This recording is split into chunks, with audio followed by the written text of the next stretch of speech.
नमस्कार साथियों, स्वागत है आप सभी का आपके अपने चैनल जी के फ्लैश ऑन में। आज हम रीट 2022 में जो पेपर हुआ था आपका लेवल 1 का, जिसकी डेट थी 23 जुलाई 2022, तो इसके जो सीडीपी हैं उसके हम क्वेश्चन करेंगे। तो सीडीपी के जो पीवाईक्यू के क्वेश्चन करेंगे जो 2022 में हुआ आपका। और ये किसके लिए कर रहे हैं हम? जो हमारा टारगेट है सीडीपी 30 में से 30 नंबर लाने का, जो आपका रीट 2024 का 27 फरवरी को एग्जाम होने वाला है उसका। तो हमारा टारगेट क्या है? 30 में से 30 नंबर लाना। उसी टारगेट को देखते हुए आज की ये वीडियो आपके लिए काफ़ी इंपॉर्टेंट है। इसमें मैं एक एक क्वेश्चन आपको सीडीपी का उसकी एक्सप्लेनेशन के साथ और जो भी उसकी इंपॉर्टेंट चीज़ें होंगी वो मैं आपको क्वेश्चन के साथ लिख कर दूंगा। तो स्टार्ट करते हैं। सबसे पहला क्वेश्चन आप देख सकते हैं स्क्रीन पर, और आपको इस पहले क्वेश्चन का आंसर देना है। निम्न में से कौन सा या कौन से असत्य है या हैं? जैसा उसमें लिखा हुआ है आपके पेपर में वैसा का वैसा मैंने लिखा है, जिससे कि आपको ये ना लगे कि इसमें कुछ बदला है।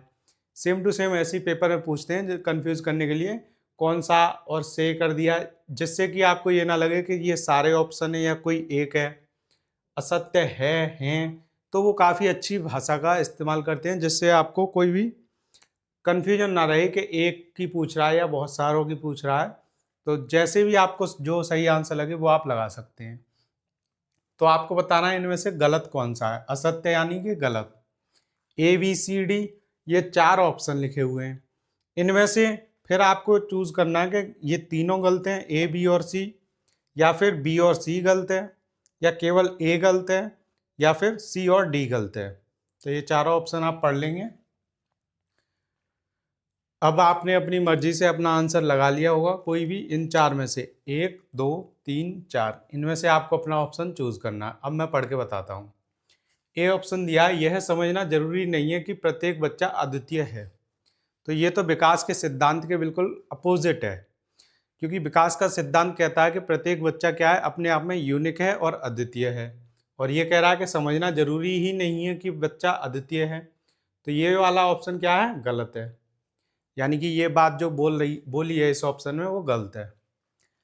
दूसरा ऑप्शन दिया है बी, बच्चा समग्र रूप से एकीकृत रूप में विकसित होता है। तो जब समग्र रूप से बात की जाए तो एकीकृत रूप में ही विकसित होता है। ऐसा नहीं है कि उसके शरीर के विकास की बात अलग की जाए और जो उसका कॉग्निटिव यानी उसका मेंटल डेवलपमेंट है उसके विकास की बात अलग की जाए। समग्र में एकीकृत आ गया, चाहे उसका सामाजिक हो, शारीरिक हो, संवेगात्मक हो, ये सारे विकास उसके एक साथ देखे जाएंगे, तभी उसको बोलेंगे ये समग्र रूप से विकसित है। तो वो एकीकृत रूप में होता है, तो ये सही है। सी ऑप्शन दिया है, विकास के एक पहलू में किसी समस्या से दूसरों को प्रभावित करने की संभावना होती है। तो ये वाला भी ऑप्शन आप ऐसे समझ सकते हैं, जैसे शरीर है और उसका मन है। तो अगर उस बच्चे का शरीर सही नहीं है तो मन भी अच्छा नहीं होगा। किसी को बुखार होगा तो उसको खेलने का मन नहीं करेगा। यानी कि उसका शरीर सही नहीं है तो क्या है, उसका जो खेलने का एक उसको मनोरंजन मिलता है मन से, तो वो उसका भी उसका मन नहीं कर रहा। तो ये प्रभावित करने की संभावना होती है, बिल्कुल होती है। डी दिया है, विकास एक अनुक्रमिक प्रक्रिया है। तो जो अनुक्रमिक का मतलब है सीक्वेंस वाइज। तो विकास एक सीक्वेंस वाइज है, जैसे बच्चा पहले पैदा होता है, उसके बाद वो धीरे धीरे करवट लेना सीखता है, फिर वो सरकना सीखता है, धीरे धीरे फिसलता है, खिसकता है, और उसके बाद वो घुटने चलना सीखता है, उसके बाद वो खड़ा होना सीखता है, फिर पैदल चलना सीखता है। तो ये सब एक क्रम में होता है, और भी बहुत सारे क्रम हैं, लेकिन आप इस एक उदाहरण से समझ सकते हो कि विकास क्या एक अनुक्रमिक प्रक्रिया है। अब जो ये आपका क्वेश्चन दिया है पूरा, ये विकास के सिद्धांत वाले टॉपिक से दिया गया है। तो आप देख सकते हैं ये वाली प्लेलिस्ट है, इसमें जो भी कंसेप्ट हैं ये फॉरएवर वाले, यानी कि आपके कभी चेंज नहीं होने। तो इसमें आपको ऐसी वीडियो मिल जाएंगी, विकास के जो सिद्धांत हैं उसकी अवधारणा है, और जो भी वैज्ञानिक हैं बायगोत्स्की, जीन पियाजे, जिनका कुछ भी चेंज नहीं होना है कभी भी। तो आप इस प्लेलिस्ट को देखकर अपनी जो सीडीपी है उसके टॉपिक वाइज जो भी आपके सिलेबस में दिए रीड 2024 के, उस टॉपिक वाइज अपनी क्लास देख सकते हो। तो उसमें ये सारी चीज़ें आपको क्लियर हो जाएंगी और उससे आप ये आंसर आसानी से लगा सकते थे, अगर आपने वो वीडियो देखी होती तो। अब बात करते हैं इसका आंसर कौन सा वाला असत्य है, तो सिर्फ ए वाला असत्य है, इसलिए इसका आंसर हो जाएगा थर्ड। अब देखेंगे हम सेकंड क्वेश्चन। सेकंड क्वेश्चन का आप आंसर देंगे पढ़कर। क्वेश्चन 2 दिया है, डैश यानी खाली स्थान में इन चार में से कुछ एक आएगा। तब होता या होती है जब परिपक्वता और अनुभव के कारण मनुष्य में क्रमबद्ध और प्रगतिशील परिवर्तन होते हैं। तो आपको बताना है क्या होता या होती है जब परिपक्वता, परिपक्वता को बोलते हैं हम मैच्योरिटी, अनुभव यानी एक्सपीरियंस के कारण मनुष्य में क्रमबद्ध यानी सीक्वेंस से, और प्रगतिशील यानी प्रोग्रेसिव परिवर्तन यानी चेंजेस। तो ये आपके कब होते हैं? परिपक्वता और अनुभव के कारण मनुष्य में क्रमबद्ध और प्रगतिशील परिवर्तन। तो क्या होता है इस टाइम? विकास यानी कि डेवलपमेंट। आपका डेवलपमेंट तभी होता है जब परिपक्वता और अनुभव के कारण मनुष्य में क्या होता है? क्रमबद्ध यानी सीक्वेंस है। वो देखिए आप यहाँ से भी मिल रहा था सीक्वेंस वाला, ये रहा। विकास एक अनुक्रमिक प्रक्रिया है। प्रगतिशील यानी फिर जब सीक्वेंस वाइज प्रक्रिया होगी तो उसमें प्रगति भी होगी। तो ये दोनों ही परिवर्तन किसके कारण होते हैं? परिपक्वता और अनुभव के कारण। यहाँ पर परिपक्वता बात करेगी हेरिडिटी यानी कि आनुवंशिकता, और जो अनुभव है वो एक्सपीरियंस यानी कि पर्यावरण यानी कि एनवायरनमेंट। तो जो डेवलपमेंट होता है वो हेरिडिटी और एनवायरनमेंट का मल्टीप्लाई होता है, तब क्या मिलता है हमको? डेवलपमेंट। तो इसका आंसर हो जाएगा ऑप्शन 2। अब देखते हैं आगे। क्वेश्चन 3 दिया है, निम्न में से कौन सी पूर्व बाल्यावस्था की विशेषता नहीं है? तो आपको बताना है कि इनमें से कौन सी पूर्व बाल्यावस्था यानी कि अर्ली चाइल्डहुड की विशेषता नहीं है। तो बाकी की 3 क्या होंगी? अर्ली चाइल्डहुड की विशेषता होंगी। तो इनमें से आपको बस एक ढूंढनी है जो इसकी विशेषता नहीं है। आप बताइए अपना आंसर, और जो भी आपका आंसर हो आप अपनी कॉपी पर भी लिख सकते हो और चाहें तो कमेंट में लिख सकते हो। तो आपने देख लिया होगा, पहला ऑप्शन दिया है पूर्व ग्रह आयु, और दूसरा ऑप्शन दिया है अनुकरणीय आयु यानी कि इमिटेशन, जो नकल करते हैं बच्चे। तीसरा दिया है प्रश्न करने की आयु, और चौथा गिरोह आयु। अब आप देखिए, अनुकरणीय यानी बच्चे नकल भी करते हैं बड़ों की और प्रश्न भी बहुत करते हैं। तो ये दोनों तो क्या है? पूर्व बाल्यावस्था की विशेषता है। जबकि पहला और चौथा, इन दोनों ऑप्शन से आप समझ सकते हो या तो गिरोह आयु होगा या पूर्व गिरोह आयु होगा। तो गिरोह कब बनाता है बच्चा? जब वो मध्य बाल्यावस्था कह सकते हो आप, या उत्तरा बाल्यावस्था। तो 3 बाल्यावस्था होती हैं, पूर्व, मध्य या उत्तर, या फिर 2 ही होती हैं, पूर्व बाल्यावस्था और उत्तर बाल्यावस्था। तो ये पेपर वाले के ऊपर है वो क्या समझ रहा है, लेकिन जो भी देंगे वो क्लियर देंगे। क्या जैसे कि इसमें दिया है उन्होंने कि पूर्व गिरोह आयु या गिरोह आयु। तो पूर्व बाल्यावस्था की जो विशेषता है वो पूर्व गिरोह आयु है। बच्चा जब पूर्व बाल्यावस्था में होता है तब वो गिरोह नहीं बनाता है, और इसको ही इंग्लिश में बोलते हैं गैंग एज, जो कि मध्य बाल्यावस्था या उत्तर बाल्यावस्था में पाई जाती है। जब बच्चा काफ़ी टोली में यानी ग्रुप में खेलना पसंद करते हैं तो उसको मध्य बाल्यावस्था बोलेंगे, या फिर उत्तरा बाल्यावस्था। तो इसका आंसर जो होगा वो होगा ऑप्शन 4। जो गिरोह आयु है ये पूर्व बाल्यावस्था की विशेषता नहीं है, ये मध्य या फिर उत्तर बाल्यावस्था की विशेषता है। दोनों एक ही हैं, आप कंफ्यूज मत होना, चाहे मध्य बाल्यावस्था बोलें या उत्तर बाल्यावस्था। अब आप देखेंगे क्वेश्चन नंबर 4। क्वेश्चन 4 दिया है, प्रकृति एवं पोषण विवाद निम्न में से किससे संबंधित है? तो इन 4 में से आपको एक ऑप्शन अपना बताना है, आप पढ़कर देख सकते हैं एक एक करके। पहला ऑप्शन दिया है आनुवंशिकी एवं वातावरण, दूसरा व्यवहार एवं वातावरण, तीसरा वातावरण एवं जीव विज्ञान, चौथा वातावरण एवं पालन पोषण। तो ये वाला भी जो क्वेश्चन है ये आपका डेवलपमेंट वाले ही चैप्टर से आया है। तो आप अपना आंसर लिख चुके होंगे अपनी कॉपी पर। तो अब मैं आपको इसका सही आंसर बताता हूँ। तो देखिए, जो प्रकृति है इसको हम हेरिडिटी यानी कि आनुवंशिकता से जोड़ते हैं। दूसरा जो पोषण है इसको हम पर्यावरण यानी कि एनवायरनमेंट से देखते हैं। तो जो प्रकृति है वो आनुवंशिकता की बात करेगी, और पोषण वातावरण यानी कि पर्यावरण की बात करेगा। ये व्यवहार और वातावरण दोनों ही सेम है, ये दोनों ही पोषण के अंदर आएंगे। वातावरण और जीव विज्ञान, इसमें वातावरण तो आ रहा है पोषण के अंदर, लेकिन जीव विज्ञान तो कहीं पर भी नहीं है, ना वातावरण में है ना प्रकृति में है। फिर बात आती है वातावरण और पालन पोषण, ये दोनों ही आपके व्यवहारवाद यानी पोषण के अंदर आ जाएंगे। जो आनुवंशिकी है और वातावरण है, अभी मैंने आपको बताया हेरिडिटी और एनवायरनमेंट दोनों मिलकर क्या करती हैं, डेवलपमेंट करती हैं। तो ये दोनों एक दूसरे को रिप्रेजेंट करते हैं, जैसे प्रकृति आनुवंशिकी और पोषण वातावरण। तो इसका सही आंसर क्या हो जाएगा, ऑप्शन फर्स्ट। तो ये हमारे थर्ड और फोर्थ क्वेश्चन के आप आंसर देख सकते हो, थर्ड का फोर्थ था, फोर्थ का फर्स्ट। अब देखते हैं हम आगे। अगला क्वेश्चन दिया है क्वेश्चन 5। तो आपको इसका आंसर बताना है, प्रतिभाशाली बालक की बुद्धि लब्धि यानी कि IQ होती है, तो कितनी होती है प्रतिभाशाली बालक की बुद्धि लब्धि। तो आपको पहला ऑप्शन दिया है 130, दूसरा दिया है 120, तीसरा 140 और फोर्थ है 55।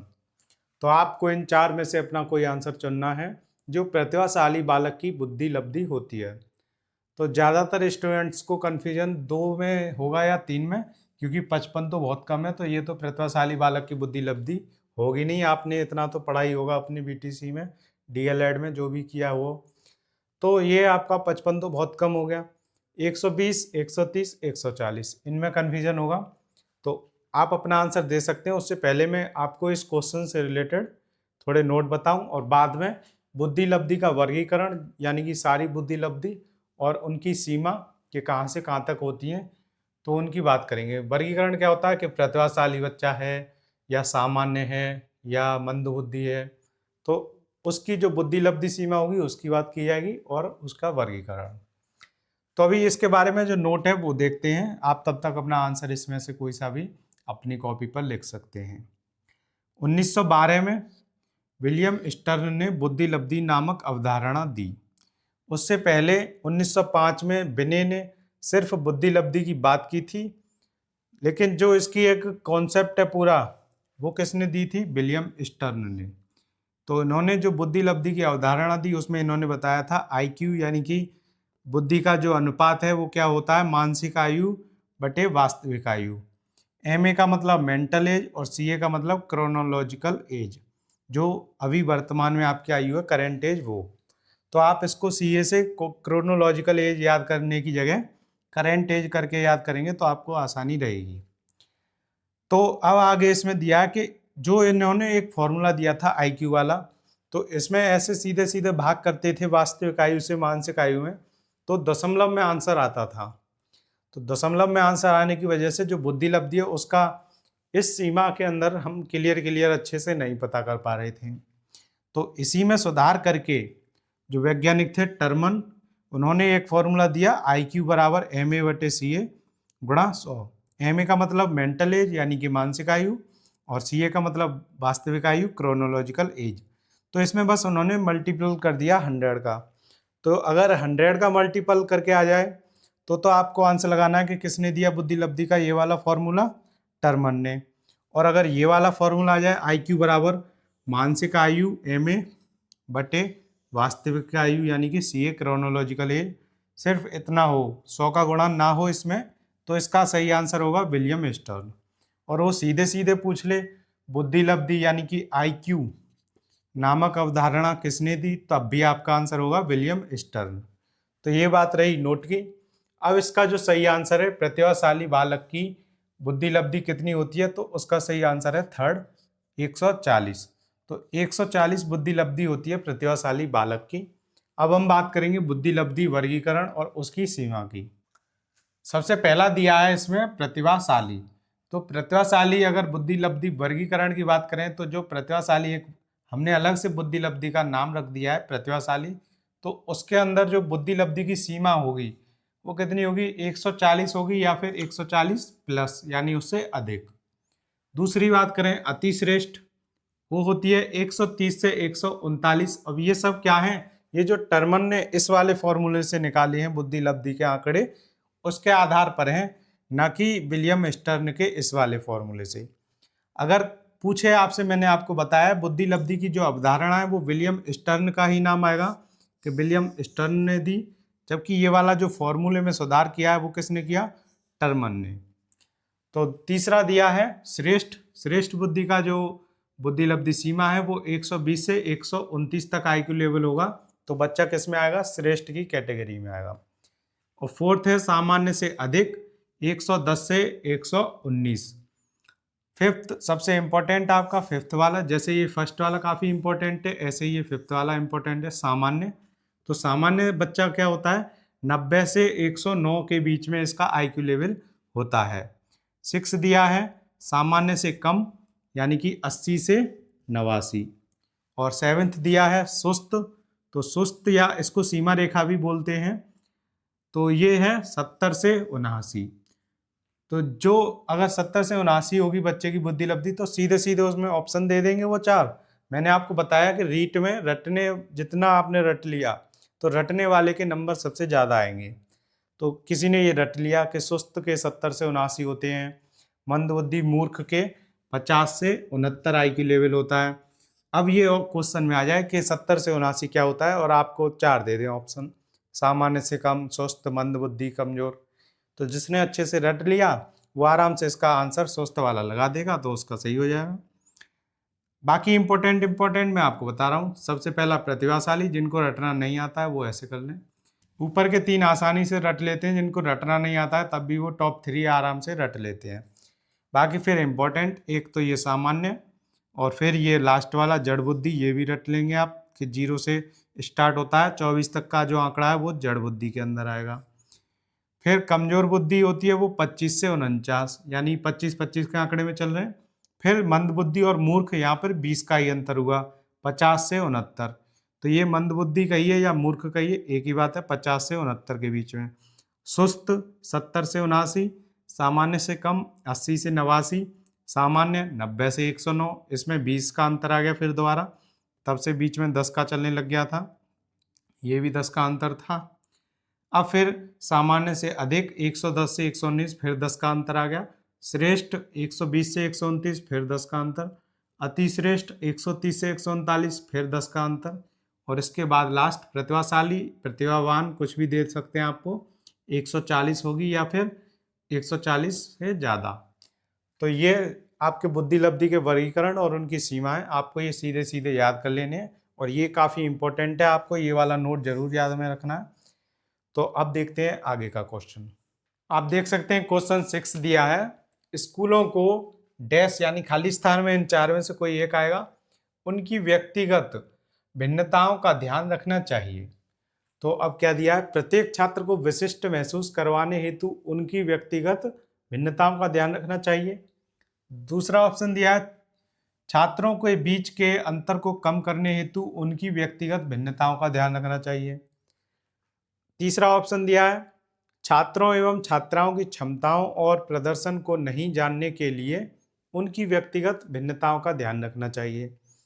फोर्थ ऑप्शन दिया है, यह समझने के लिए कि छात्र सीखने में समर्थ या असमर्थ क्यों हो रहे हैं, उनकी व्यक्तिगत भिन्नताओं का ध्यान रखना चाहिए। तो इन चार में से आप अपना एक कोई भी ऑप्शन आंसर के तौर पर लगा सकते हैं।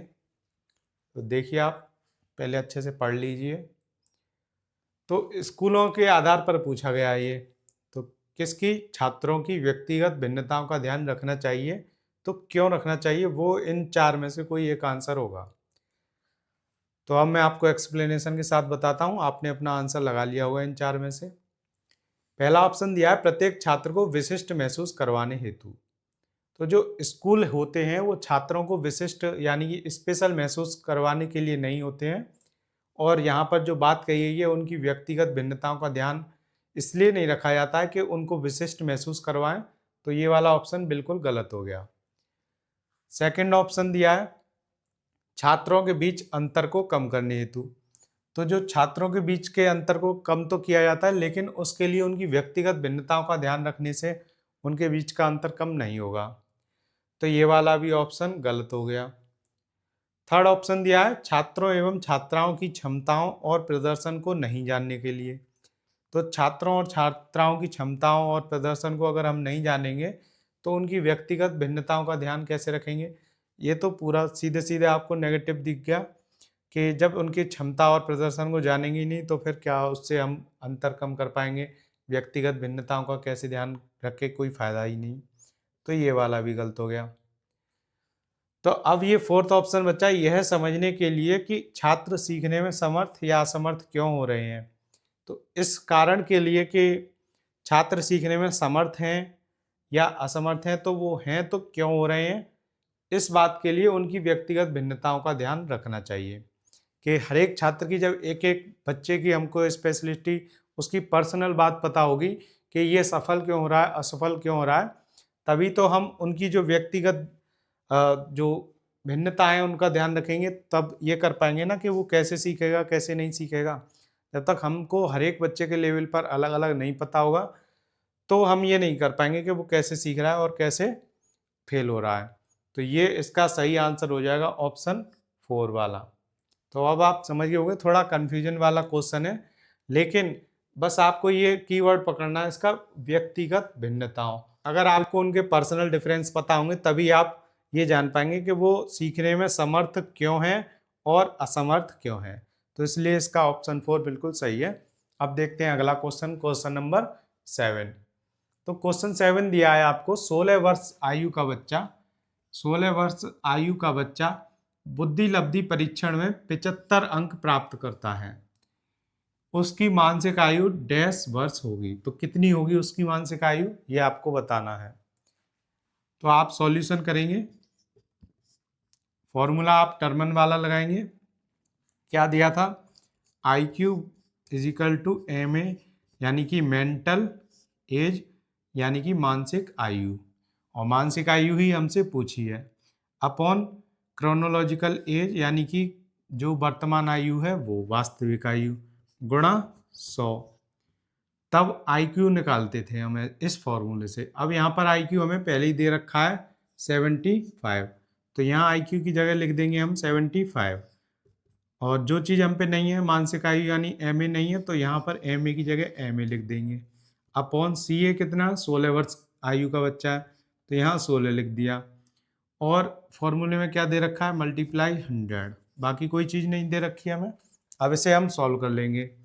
आपको 4 का टेबल, 4 4 जा 16, और 4 से ये कट गया 25 बार, 25 4 जा होते हैं 100, तो ये ऐसे भी कट गया।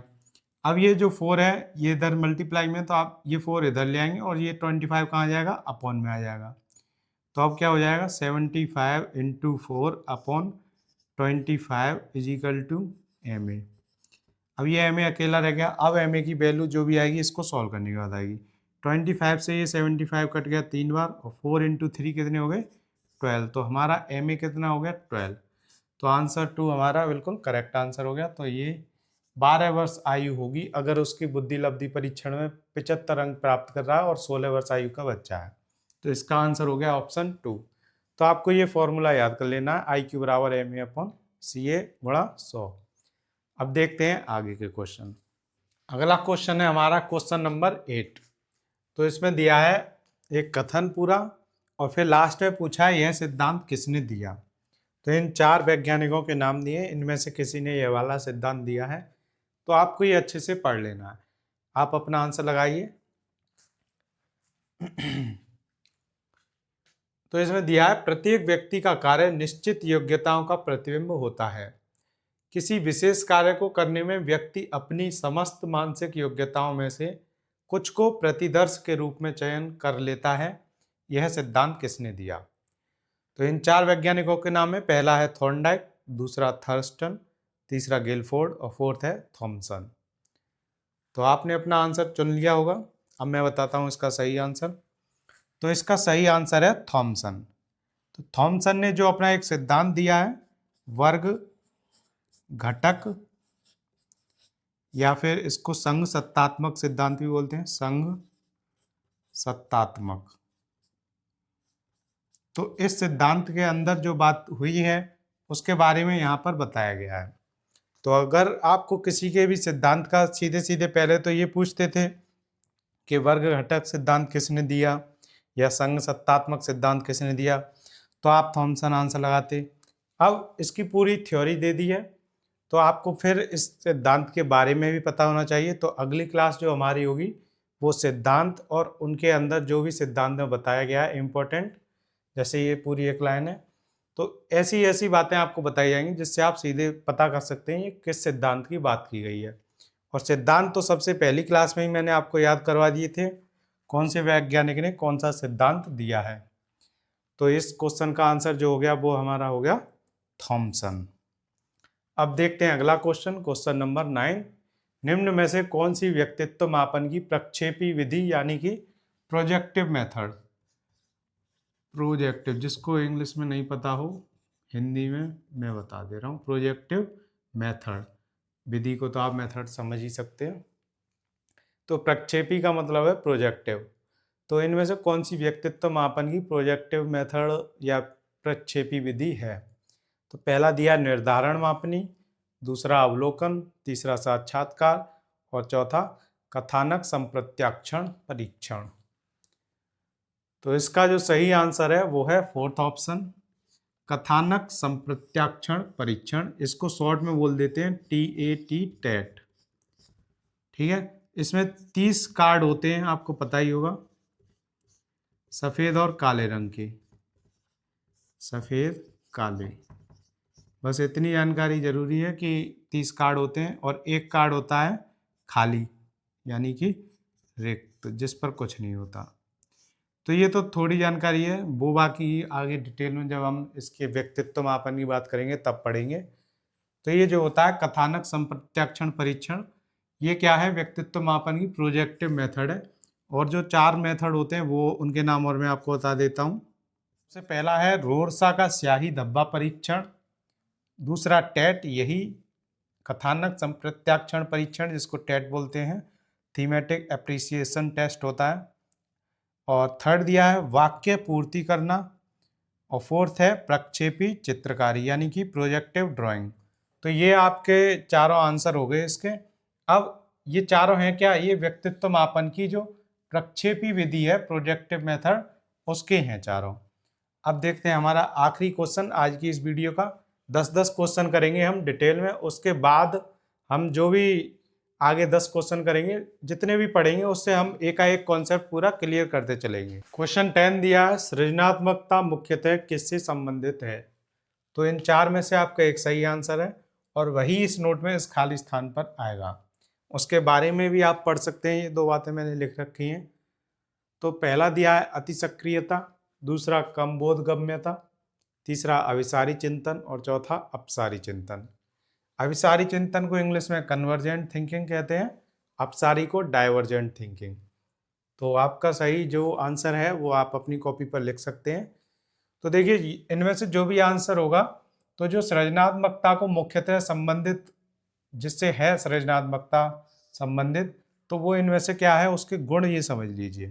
पहला दिया है एक से अधिक दृष्टिकोण के साथ समस्याओं को हल करने का तरीका होगा वो। दूसरा दिया सृजनात्मकता का उपयोग करते हुए मुक्त अंत वाले, यानी कि जिनका कोई एंड नहीं है, फ्री एंडेड क्वेश्चन, मुक्त अंत वाले प्रश्नों के साथ काम करने का एक कार्य। तो इनमें से जो भी आंसर है वो आप अपना दे सकते हैं। तो इसका सही आंसर क्या होगा? ऑप्शन 4, अपसारी चिंतन यानी कि डाइवर्जेंट थिंकिंग। तो ये जो बातें हैं अपसारी चिंतन के बारे में ही लिखी हुई है, अपसारी चिंतन। तो यही क्या है अपसारी चिंतन? सृजनात्मकता का जो मुख्यतः संबंध रखता है सृजनात्मकता से, तो वो है अपसारी चिंतन यानी कि डाइवर्जेंट थिंकिंग। और ये फ्री एंडेड क्वेश्चन वाला ही चिंतन होता है, इसमें आप जितना अपनी मर्जी से चाहें अपनी थिंकिंग से क्वेश्चन लिख सकते हैं, उसकी कोई एक लिमिट नहीं होती है।